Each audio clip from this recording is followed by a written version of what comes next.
तो बाज़ औक़ात कुछ रेसिपीज़ आपको देखने में मुश्किल लगती हैं, मगर जब आप मेरी रेसिपी से ये मज़ेदार से मलाई कोफ्ते घर में ट्राई करेंगे ना, यकीन करें आप ख़ुद भी हैरान रह जाएंगे। बिस्मिल्लाहिर्रहमानिर्रहीम। अस्सलाम वालेकुम। खुश रहें, आबाद रहें, जहाँ भी रहें, हैप्पी रहें और हेल्दी रहें। तो मैं हूँ फ़ाइज़ा और वेलकम करती हूँ आपको चटपटे पकवान में। आज बनाएंगे जी मलाई कोफ्ता की रेसिपी।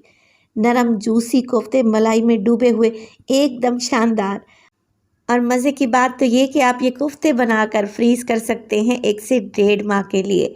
रेसिपी को एंड तक देखें, अच्छी लगे लाइक कर दें और चटपटे पकवान को सब्सक्राइब भी कर लें। तो चलें जल्दी से फिर रेसिपी स्टार्ट कर लेते हैं। तो मज़ेदार से जूसी सॉफ्ट मलाई कोफ्ता बनाने के लिए सबसे पहले तो ले लिया है मैंने चिकन मैं बोनलेस इस्तेमाल कर रही हूँ और आधा किलो के करीब है।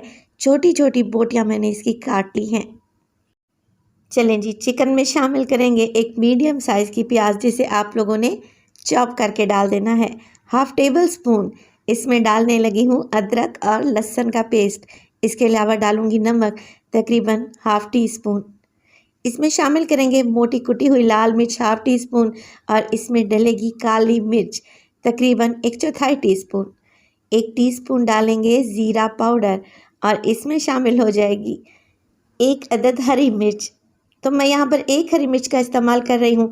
आप लोग ज़्यादा तीखा खाते हैं तो हरी मिर्च की क्वांटिटी को बढ़ा भी सकते हैं। 1 टेबल स्पून डालेंगे इसमें गाढ़ा दही, जिससे सॉफ्ट और जूसी कोफ्ते तैयार होंगे इंशाल्लाह। और 1 टेबल स्पून इसमें डालेंगे क्रीम। टेट्रा पैक की क्रीम ले लें, ऑल पर्स या फिर मिल्क पैक कोई भी इस्तेमाल कर सकते हैं। अगर आप लोग सोच रहे हैं कि घरवाली बालाई डालेंगे, तो इस रेसिपी में घरवाली बालाई का कोई भी काम नहीं है। 2 ब्रेड के स्लाइस ले लें और मोटा मोटा सा आप लोगों ने इन्हें तोड़कर शामिल कर देना है। इसके अलावा डालेंगे 4 से 5 टेबल स्पून धनिया।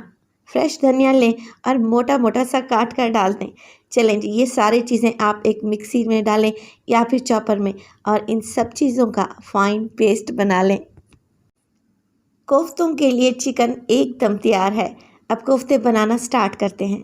यहाँ पर मैंने ऑयल की मदद से हाथों को ग्रीस कर लिया है और मैं थोड़े बड़े साइज़ के कोफ्ते बनाने लगी हूँ।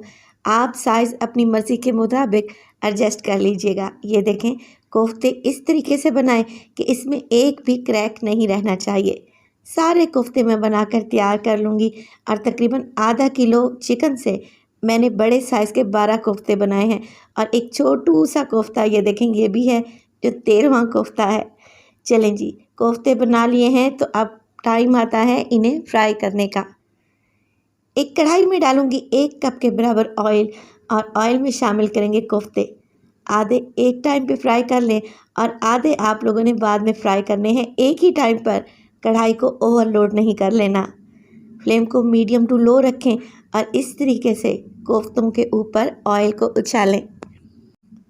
1 से 2 मिनट के लिए एक साइड से पकने दें और फिर साइड को चेंज कर लें। माशाल्लाह से ये कोफ्ते बिल्कुल भी नहीं टूटेंगे और एकदम सॉफ्ट और मज़े के बनेंगे। आप लोग देख रहे हैं ऑयल ज़रा बराबर भी गंदा नहीं हुआ और माशाल्लाह से कितने स्मूथ से हमारे कोफ्ते तैयार हो रहे हैं। दोनों साइड से लाइट सा गोल्डन कलर आ जाए तो आप इन्हें निकाल लें। 3 से 4 मिनट के लिए फ्राई करें। तो सारे कोफ्ते मैं निकाल लिए हैं फ्राई करके और इसी स्टेज पर आप ये नरम जूसी से सॉफ्ट से कोफ्ते फ्रीज़ कर सकते हैं। किसी ज़िप-लॉक बैग में डालकर रखें या एयर टाइट कंटेनर में। 1 से 1.5 माह के लिए बिल्कुल भी ख़राब नहीं होंगे इंशाअल्लाह ताला। अब उसी बचे हुए ऑयल में मैंने डाल दिए हैं 2 मीडियम साइज़ के प्याज रफली काट कर और 2 से 3 हरी मिर्चें जो ज़्यादा कड़वी नहीं हैं। 4 से 5 बादाम और 4 से 5 काजू ले लिए हैं मैंने। आप दोनों में से कोई एक चीज़ भी ले सकते हैं। गर्म पानी में मैंने इन्हें भिगो कर रखा और छिलका रिमूव करने के बाद मैंने इन्हें प्याज और हरी मिर्च के साथ डाल दिया। तो इन सब चीज़ों को आप लोगों ने 2 से 3 मिनट के लिए ही फ्राई करना है। ज़्यादा गोल्डन कलर नहीं देंगे प्याज को, क्योंकि हमने वाइट ग्रेवी बनानी है। हल्के से ये गुलाबी पड़ने लगे तो आप इन्हें छान लें। थोड़ा सा पानी डालें मिक्सी जार में और इन सब चीज़ों का फाइन पेस्ट बना लें। बचे हुए ऑयल में शामिल करूंगी मैं तकरीबन 3 से 4 हरी इलायची और इसमें डालेंगे अदरक लहसुन का पेस्ट। हाफ़ टेबल स्पून और इसे 1 मिनट के लिए फ्राई कर लेंगे। तो इसी स्टेज पर मैं आप लोगों की याद दहानी कराती चलूं, अगर तो आप लोगों ने चैनल को सब्सक्राइब नहीं किया प्लीज़ चैनल को सब्सक्राइब कर लें और वीडियो को भी लाइक कर दिया करें। अल्लाह ताला आप सबको खुश रखे। लहसुन भुन जाए तो इसमें डालें पेस्ट जो कि हमने बना कर रखा हुआ था, हरी मिर्च, प्याज और ड्राई फ्रूट्स का। इसके साथ ही मिक्सी जार में 2 से 3 घूंट पानी डालूंगी और खंगाल कर डाल दूंगी ताकि कोई भी चीज़ ज़ाया ना हो। मिक्स करेंगे और इसी स्टेज पर मैं इसमें डालूंगी कुछ मसाले। तो नमक डालूंगी मैं इसमें तकरीबन हाफ़ टी स्पून, आप अपने टेस्ट के मुताबिक डालें। ज़ीरा पाउडर डलेगा इसमें 1 टीस्पून। इसमें शामिल करेंगे काली मिर्च का पाउडर 1 टीस्पून और इसमें डालेंगे पिसा हुआ गरम मसाला 1/4 टीस्पून। बस यही मसाले डालेंगे, इसमें लाल मिर्च का बिल्कुल भी इस्तेमाल नहीं करेंगे। मिक्स करेंगे और 3 से 4 मिनट के लिए इस ग्रेवी को भून लें, इतना कि इसका पानी ड्राई हो जाए और ऑयल ऊपर आ जाए। दावत के लिए एक परफेक्ट रेसिपी है, आप इस रेसिपी को ज़रूर ट्राई कीजिएगा। इंशाअल्लाह ताला ये आपकी दावत को 4 चांद लगा देगी। जैसे ही मसाला भुन गया मैंने इसमें डाली दही, तकरीबन आधा कप के बराबर। फेंट कर डालें और जल्दी जल्दी से मिक्सिंग कर लें। और दही डालने के बाद अब हमने इसमें शामिल करने हैं कोफ्ते। कोफ्ते हमने हाफ डन करके रखे हुए थे, ये कम्प्लीटली कुक नहीं थे, अंदर से कच्चे हैं, तो हम इसे दही के पानी में पकाएंगे। दही अपना पानी छोड़ेगी जिससे ये चिकन के कोफ्ते बहुत ही सॉफ्ट और जूसी बनेंगे। कोफ्ते डालें और कवर लगाकर 10 मिनट के लिए छोड़ दें, बिल्कुल दम वाली फ्लेम पे, ताकि कोफ्ते के अंदर तक टेस्ट जाए।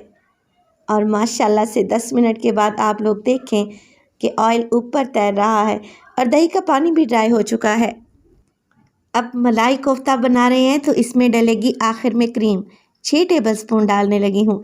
क्रीम डालेंगे और एक साइड से स्पैचुला को लेकर जाएं और इसे अच्छे तरीके से मिक्स कर लें ताकि कोफ्ते की शेप ख़राब ना हो। 3 से 4 मिनट के लिए मज़ीद पकाएंगे या फिर जितनी ग्रेवी आप लोग रखना पसंद करते हैं। चलें जी, बेहतरीन से हमारे मलाई कोफ्ता एकदम तैयार हैं। इस पर डालेंगे बारीक कटा हुआ हरा धनिया, बारीक कटी हुई हरी मिर्चें और इसमें डालेंगे एंड में 1 टीस्पून के करीब कसूरी मेथी। हाथों की मदद से मसल कर डाल दें। तो माशाल्लाह से देखें, लग रहे हैं ना टेस्टी, एकदम परफेक्ट मलाई कोफ्ता तैयार हुआ है। और आप इनकी लुक देखें, देखने वाला देखता ही रह जाएगा और जब खाएगा आपकी तारीफ़ किए बिना रह नहीं पाएगा। तो रेसिपी को ज़रूर ट्राई करें। रेसिपी अच्छी लगे लाइक कर दें और चटपटे पकवान को सब्सक्राइब भी कर लें। आखिर में गार्निश करेंगे इसे क्रीम के साथ, हरे धनिया के साथ और बारीक कटी हुई हरी मिर्चों के साथ। मैं आपको काट कर दिखाती हूँ कि ये कितने सॉफ्ट और जूसी बने हैं। तो रेसिपी को ट्राई करें और अपना फीडबैक दें कि आपको मेरी रेसिपीज़ कैसी लग रही हैं।